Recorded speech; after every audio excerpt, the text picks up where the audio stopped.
Alors que les émissions reprennent pour la rentrée, la radio associative Neptune FM a dû lancer un appel aux dons. La perte des subventions de la région Pays de la Loire représente pour eux une perte de 12 000 €, soit 20% de leur budget annuel.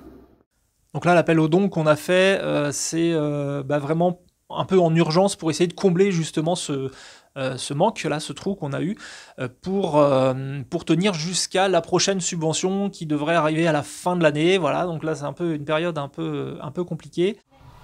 Comme elle, Graffiti Radio avait lancé un appel aux dons dès décembre 2024. Pour Lionel aujourd'hui, l'inquiétude se porte plus sur les autres structures avec lesquelles il travaille. On est aussi impacté par le Pass Culture, qui était aussi une plateforme par laquelle passaient les associations, les structures avec lesquelles on travaille pour les ateliers radio. On a déjà certains ateliers qui ont été réduits en termes de durée qui étaient prévus.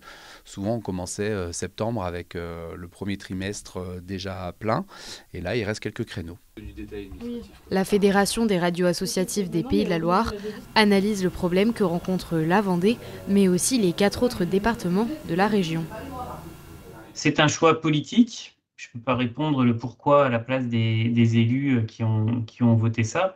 Voilà, nous on le déplore et aujourd'hui on essaye de sauver les meubles et on assiste à des associations avec des bureaux qui se retrouvent un peu démunis, donc des dirigeants bénévoles qui doivent des fois faire des licenciements économiques. Les dirigeants bénévoles ont beaucoup de courage dans cette période, mais ça ne suffira pas. Donc on espère qu'il va y avoir quand même un retour de la région à ce niveau-là et pas que pour les radios associatives, vraiment sur l'ensemble du secteur associatif.